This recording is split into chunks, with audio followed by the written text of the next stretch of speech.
Hi everyone. आज की class में हम लोग पढ़ने जा रहे हैं आइसोलेटर। आइसोलेटर क्या होता है और वो कितने टाइप्स का होता है उसको आज डिटेल में देखेंगे। चलिए इसको कंटिन्यू करते हैं। स्विच गियर एंड प्रोटेक्शन में आज पढ़ने जा रहे हैं आइसोलेटर। आइसोलेटर क्या होता है और कितने टाइप्स का होता है, जैसे vertical isolator, horizontal and pantograph. ये तीनों टाइप को पूरा डिटेल में देखेंगे। चलिए देखते हैं क्या है आइसोलेटर। देखो बुआ, अब हम लोग करने जा रहे हैं आइसोलेटर क्या होता है। तो चलिए डिटेल से समझते हैं। ये जो डायग्राम आपको बनाया गया है ये क्या है, किसका है? हाउस वायरिंग का है। किसका डायग्राम है बुआ? ये हाउस वायरिंग का नहीं, घर में कनेक्शन कैसे करते हो उसी का डायग्राम है ये।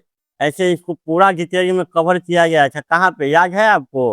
ये पार्ट 1 में पूरा डिटेल में कवर किया गया था कि हाउस वायरिंग कैसे करते हैं। तो आपको आता होगा हाउस वायरिंग कैसे करते हैं, है ना? देखो, तुम्हारे घर में दो गो लोड है। लोड क्या है? आपके घर में कै गो लोड है बुआ? एगो फैन है और एक बल्ब है, यही है दो गो लोड। देख लो, घर में यही दो गो लोड है, एक पंखा है और एक बल्ब है।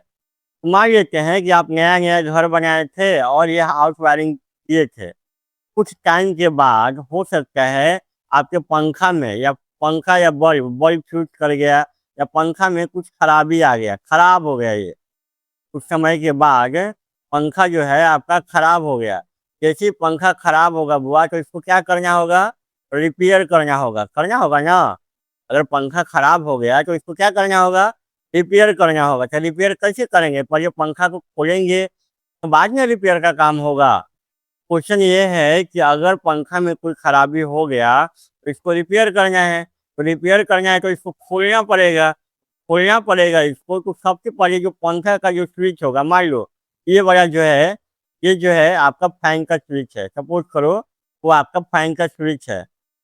सबसे पहले क्या करेंगे, फैन स्विच जो होगा उसको करेंगे ऑफ, और ऑफ करने के बाद में इसको खोलेंगे और उसके बाद में इसका रिपेयर का काम करेंगे। तो वही कह रहे हैं कि अगर लोड में कोई खराबी हो गया, लोड में अगर पंखा खराब हो सकता है या बल्ब फ्यूज कर सकता है, सबसे पहले इसका जो स्विच होगा उसको करेंगे ऑफ, और उसके बाद इसको खोलेंगे और उसके बाद रिपेयर का काम करेंगे। उसके बाद क्या होगा? रिपेयर का काम होगा। यही जो स्विच का जो काम घर में है, स्विच का काम, यही जो स्विच है इसको ऑफ करके हम पंखा रिपेयर करेंगे। यही काम करता है आइसोलेटर। कहाँ पे? आपका स्विच यार्ड में। स्विच यार्ड समझते हो ना? स्विच यार्ड बोलो या तुम इसको सब स्टेशन बोलो। अगर सब स्टेशन में कोई खराबी हुआ या मेंटेनेंस का काम करना है आपको, मेंटेनेंस का काम आपको करना है, तो आप कैसे करेंगे? सबसे पहले आइसोलेटर को ओपन करेंगे, इसको ओपन करेंगे बुआ। ओपन करने के बाद ही आप मेंटेनेंस या रिपेयर का काम कर सकते हैं। मतलब घर में अगर लोड में कोई खराबी होता है तो आप क्या करते हैं? स्विच को ऑफ करके तब इसको रिपेयर करते हैं। वही काम आइसोलेटर का कहाँ पे है? सब स्टेशन में है। अगर सब स्टेशन में कोई खराबी होगा, जो स्विच का काम घर में है वही काम आइसोलेटर का कहाँ है? सब स्टेशन में। तो इसको बोल सकते हैं ये आइसोलेटर क्या है? एक तरह का स्विच है, एक तरह का स्विच है। आइसोलेटर क्या है? एक तरह का स्विच है। अब क्वेश्चन ये है बाबू कि स्विच जो घर में यूज करते हैं, आइसोलेटर जो स्विच यार्ड या सब स्टेशन में यूज करते हैं, क्या दोनों एक ही चीज है? नहीं, तो दोनों में थोड़ा सा अंतर है। अब क्या अंतर है चलो वो भी समझते हैं। कि यहाँ घर का जो स्विच है और आइसोलेटर का जो आइसोलेटर जो है, दोनों में थोड़ा सा अंतर है। क्या अंतर है वो समझते हैं। फिर कर गए।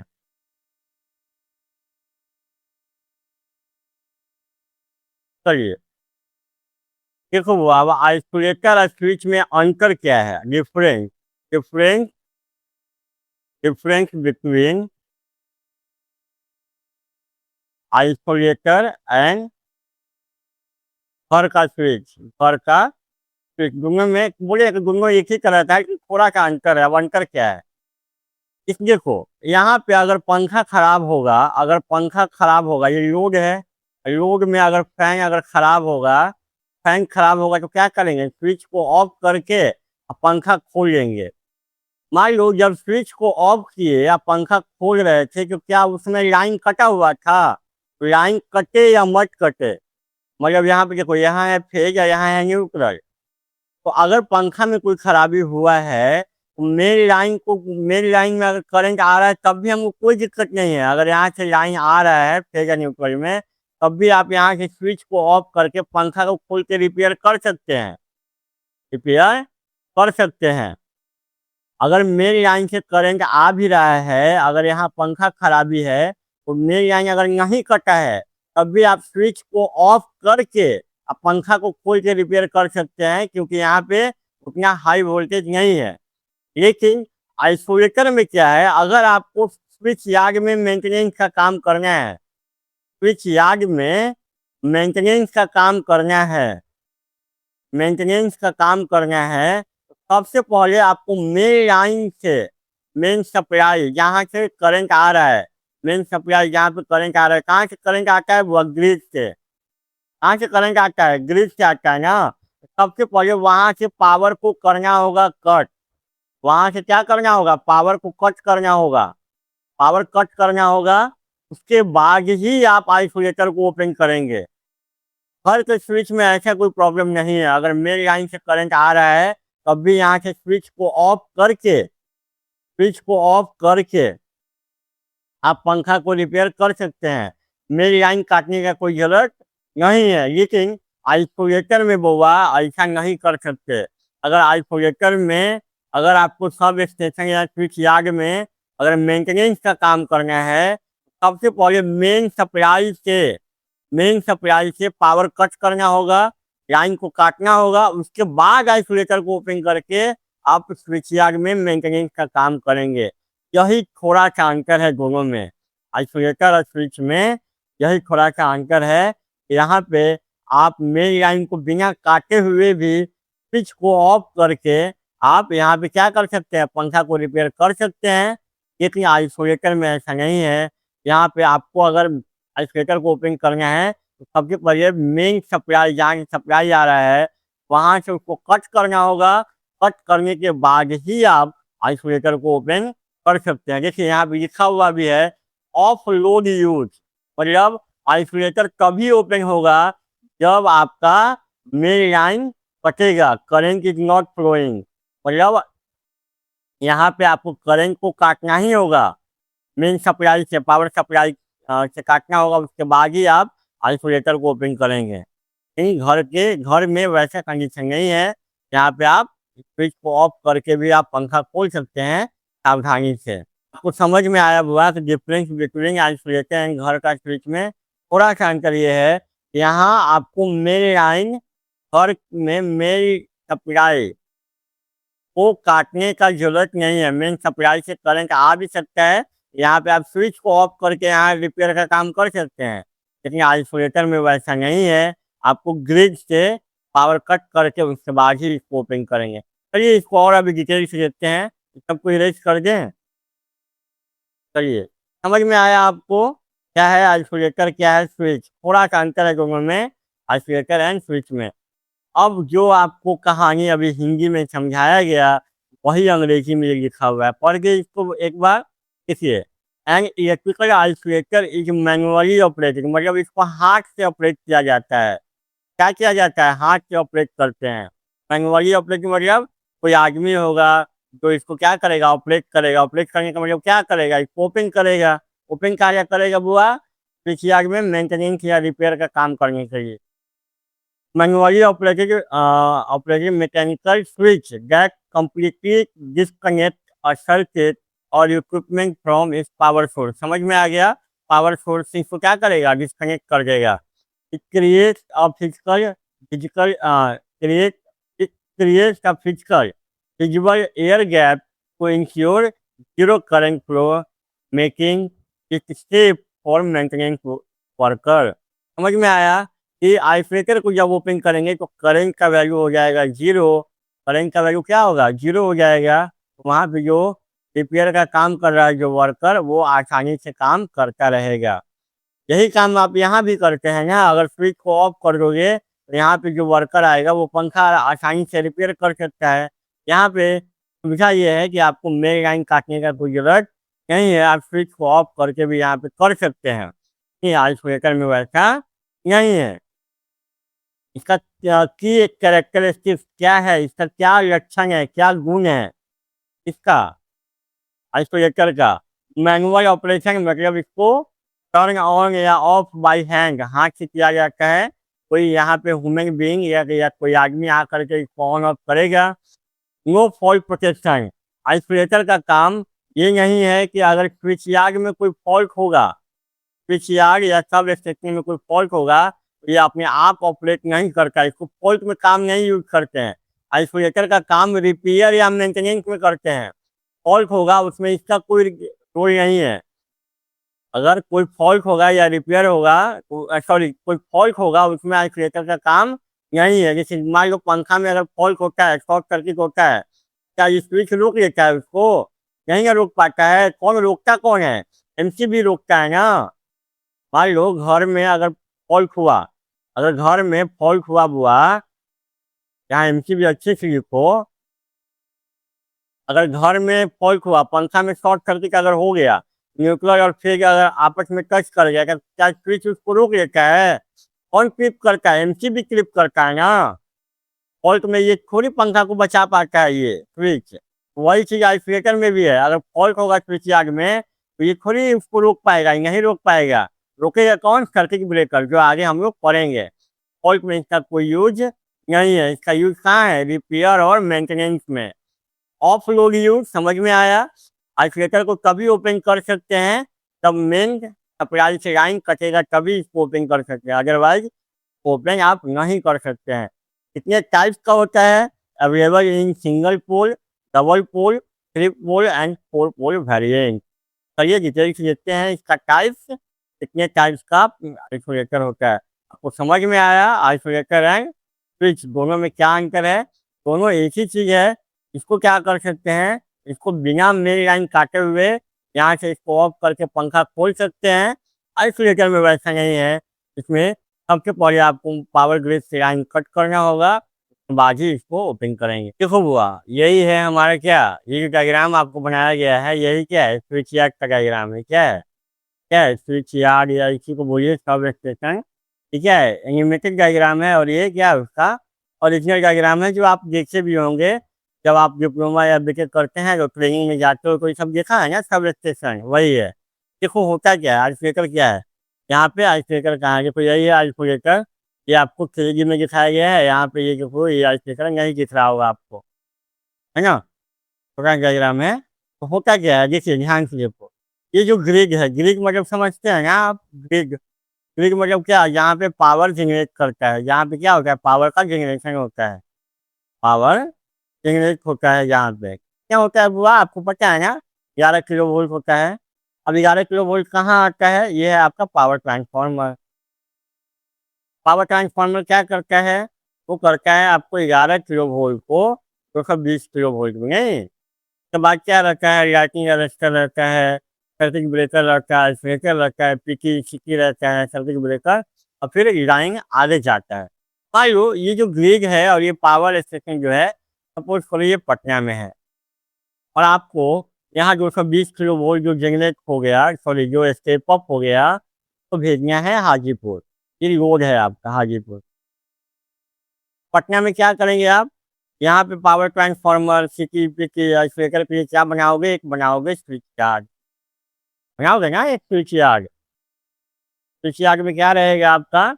पटना में ये जो ग्रिड है, यहाँ जितना 11 kV का आया, 11 kV को स्टेप अप किए 220 kV में, तो आज ये सब बनाओगे ना, एक स्विच यार्ड बनाओगे, उसके बाद में हाजीपुर भेजोगे।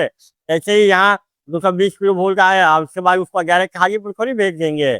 ये सब अरेंजमेंट करेंगे, काहे करेंगे?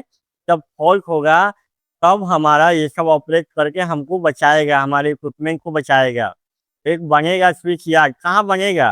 ये बनेगा पटना में। जब स्विच यार्ड बनाओगे बुआ, तो इस स्विच यार्ड को कभी कभी मेंटेनेंस या रिपेयर का काम करना होगा। मेंटेनेंस मतलब बिना खराबी हुए, अगर यहाँ पे मेंटेनेंस करते हैं, काहे मेंटेनेंस करते हैं? ताकि इसका लाइफ लंबा हो। बिना खराबी हुए भी हम लोग क्या करते हैं?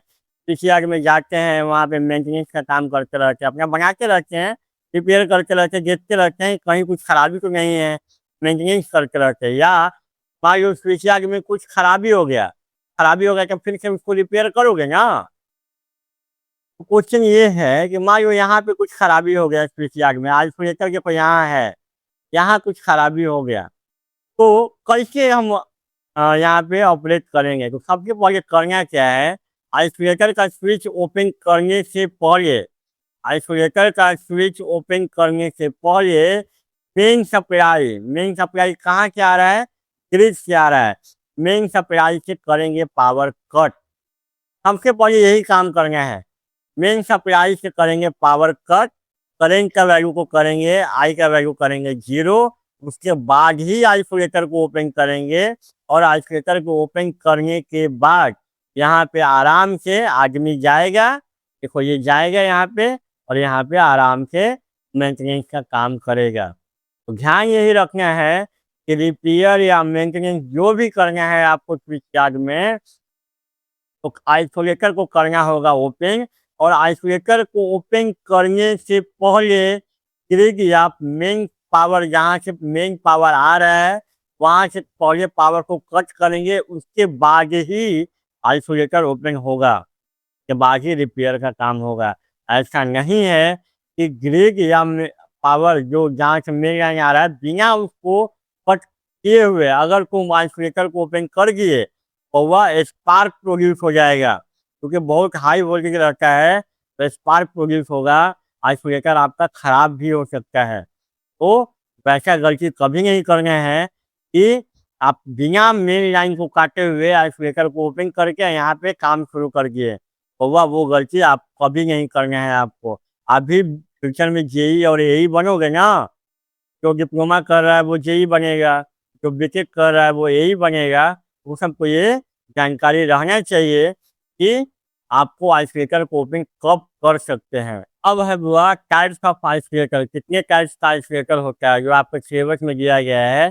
क्या है, horizontal isolator, vertical isolator, pantograph isolator. तो ये क्या है, आइसोलेटर को समझ में आ गया, ये करता है मेन लाइन को 0, करंट का वैल्यू को करता है 0, ऐसे 0 करता है तो वो इसको मैनुअली ऑपरेट किया जाता है, इसको हाथ से ऑपरेट किया जाता है। तो ये दिखाते हैं एक एक करके तीनों आइसोलेटर के बारे में। देखो पहले क्या है, हॉरिजॉन्टल आइसोलेटर, इसमें कोई यही है हॉरिजॉन्टल आइसोलेटर का डायग्राम। यहाँ पे 2 कॉन्टैक्ट होता है, एक मेल कॉन्टैक्ट कॉन्टैक्ट और एक फीमेल कॉन्टैक्ट, नहीं फीमेल कॉन्टैक्ट। देखो यही पे क्या है, यहाँ पे क्या है, ये वाला मेल कॉन्टैक्ट है, ये फीमेल कॉन्टैक्ट है। इसमें मान लो यहाँ से करंट आ रहा है, जैसे यहाँ से करंट आ रहा है और यहाँ से ऐसे होकर के यहाँ इस वायर से बाहर निकल रहा है, ठीक है, आई निकल रहा है करंट आइसोलेटर में। तो अगर मान लो कि यहाँ पे ये जो है आपका, ये क्या है, यहाँ पे लोड है आपका, और यहाँ पे क्या है, पावर सप्लाई है, पावर सप्लाई है। मान लेते हैं कि यहाँ लोड में कुछ खराबी हो गया, यहाँ कुछ लोड में खराबी हो गया, तो क्या करना होगा, यहाँ रिपेयर करना होगा। रिपेयर करना होगा तो क्या डायरेक्ट आइसोलेटर को ओपन कर देंगे, नहीं, सबसे पहले पावर सप्लाई से आप करंट का वैल्यू को काटेंगे, इसका वैल्यू को 0 करेंगे। मेन पावर सप्लाई जहाँ से करंट आ रहा है वहाँ से करंट का वैल्यू करेंगे 0, पावर कट कर देंगे, उसके बाद इसको ओपन करेंगे। इसको बाद में ये देखो ऐसे जाएगा, मूवमेंट होगा, और ये ऐसे मूवमेंट होगा, आपको वीडियो में दिख भी रहा होगा हॉरिजॉन्टल मूवमेंट। देखो वीडियो में भी देखो, आपको ये दिख रहा होगा, ये हॉरिजॉन्टल मूवमेंट होगा पैरेलल टू ग्राउंड। ये मतलब इसको इधर घुमाएंगे या इसको इधर, ये बाहर निकल जाएगा और आपका करंट का वैल्यू यहाँ पे 0 हो जाएगा। उसके बाद यहाँ पे आप रिपेयर का काम कर सकते हैं। तो यही आपको वीडियो में भी देखो ये कैसे मूव हो रहा होगा, हॉरिजॉन्टल आपको दिख रहा होगा वीडियो में, हॉरिजॉन्टल मूवमेंट है। मतलब अगर यहाँ पे रिपेयर का काम करना है और ये यहाँ पावर सप्लाई से लाइन काट दो, पहले करंट का वैल्यू यहीं से 0 करो, अब उसके बाद इसको ओपन करो। समझ में आया। ऐसा नहीं है यहाँ रिपेयर का काम करना है, यहाँ बिना लाइन काटे हुए यहाँ इसको ओपन कर दिए, वो गलत स्टेप हो जाएगा बुआ, वैसे नहीं करना है कभी भी, वैसे कभी भी नहीं करना है। जब भी यहाँ रिपेयर करना है और ये पावर सप्लाई से लाइन को काट देना है, उसके बाद इसको ओपन करना है। समझ में आया। कितना सोच रहा होगा बच्चा कि सर एग्जाम में डायग्राम कैसे बनाएंगे, क्यों कैसे बनाओगे। तो ये मेल कॉन्टैक्ट है, सॉरी फीमेल कॉन्टैक्ट है, इसको ऐसे बना दिए। यहाँ की ये वाला बेस है, तो इसको बेस बना दिए ऐसे। अब उसके बाद क्या है, ये है इंसुलेटर, देखो ऐसे बना दो। फिर अगर होगा तो सब एग्जाम में कैसे बनाएंगे डायग्राम, तो बना देना, दिख रहा है, ऐसे बना देना इंसुलेटर। अब उसके बाद क्या है, यहाँ पे एक बेस है, तो बेस बना दो, फिर इसको ऐसे बना देना। समझ में आया? फिर यहाँ से आइसोलेटर रॉड टाइप का आइसोलेटर दिखा देना, बन जाएगा एग्जाम में ये डायग्राम। समझ में आया आपको? हॉरिजॉन्टल आइसोलेटर मतलब इसका जो मूवमेंट होगा वो हॉरिजॉन्टल होगा, इसलिए इसका नाम क्या है, हॉरिजॉन्टल आइसोलेटर। ये आपको भैया बहुआ ये आपको बुआ नोट्स पर्पज के लिए दिया गया है क्या, हॉरिजॉन्टल आइसोलेटर का। समझ में आया? अब मूवमेंट कैसा होगा, हॉरिजॉन्टल होगा, parallel to ground, parallel to ground, parallel to ground. Movement कैसा होगा, हॉरिजॉन्टल, हॉरिजॉन्टल मतलब पैरेलल टू ग्राउंड। अगला क्या हुआ, वर्टिकल आइसोलेटर। तो यहाँ पे जो आइसोलेटर का जो मूवमेंट होगा बुआ, वो वर्टिकली अपवर्ड होगा। देखो यहाँ डायग्राम में भी तुम देखा होगा, ये क्या है, मूवमेंट क्या है, वर्टिकली अपवर्ड है। यहाँ से करंट आएगा, यहाँ करंट जाएगा। तो अगर यहाँ पे इसको मूवमेंट क्या करना है, वर्टिकली अपवर्ड। अभी क्या था, यहाँ पे क्या था, वैसे ही रहेगा, यहाँ पे पावर सप्लाई रहेगा, पावर सप्लाई रहेगा। और यहाँ पे क्या है, इधर क्या रहेगा, लोड रहेगा। अगर यहाँ पे रिपेयर का काम करना है या मेंटेनेंस जो भी करना है, क्या करना होगा, इस आई का वैल्यू पॉजिटिव को जीरो कर देना है यहीं से। और उसके बाद इसको ऊपर खोलना है, ऊपर अपवर्ड खोलने के बाद यहाँ पे रिपेयर का काम करना है। आपको वीडियो में भी दिखाई दे रहा होगा मूवमेंट कैसे हो रहा है, अपवर्ड। देखो वीडियो में, ऊपर देखो वीडियो दिख रहा होगा आपको, तो वर्टिकली मूवमेंट अपवर्ड हो रहा होगा। अगला है बुआ पैंटोग्राफ टाइप आइसोलेटर। देखो यही है पैंटोग्राफ टाइप आइसोलेटर। पैंटोग्राफ जानते होंगे, पेंटागन जानते होंगे बुआ, ऐसा देखा हुआ है, पेंटागन ऐसा नहीं होता है। देखो तो क्या है, क्या है ये, पेंटागन, पेंटागन। तो देखो ये है पेंटागन का, इसका जो शेप जो है ना आइसोलेटर का जो शेप है, देखो यही है शेप, ये पेंटागन की तरह नहीं है, इसीलिए इसका नाम है क्या, पैंटोग्राफ टाइप आइसोलेटर। अब मूवमेंट भी आपको दिख रहा होगा वीडियो में, कैसे इसका मूवमेंट होता है। सबका काम यही है ना कि रिपेयर या मेंटेनेंस में आप इसको ओपन करेंगे, और इसका मूवमेंट कैसे होता है ना, उसी के आधार पर आपको हॉरिजॉन्टल आइसोलेटर है, वर्टिकल आइसोलेटर है, और ये पैंटोग्राफ टाइप आइसोलेटर है। का शेप जो है ना वो पेंटागन की तरह होता है, इसीलिए इसको क्या बोलते हैं, पैंटोग्राफ टाइप आइसोलेटर। ये नोट्स लिखा हुआ है आपको बनाने के लिए, पैंटोग्राफ टाइप आइसोलेटर का। इसको कहाँ यूज करते हैं वो आगे से, 132 किलो वोल्ट से 765 किलो वोल्ट में ये यूज होता है। कहाँ पे, पैंटोग्राफ टाइप आइसोलेटर। तो ये नोट्स पर्पज से है, आपके एग्जाम में आएगा, isolator and types of isolator. 4 marks या 6 मार्क्स जो जिसमें भी आए आप आराम से उसको कर लेंगे। तो यही था आइसोलेटर। तो आज से क्लास में इतना ही। Thank you.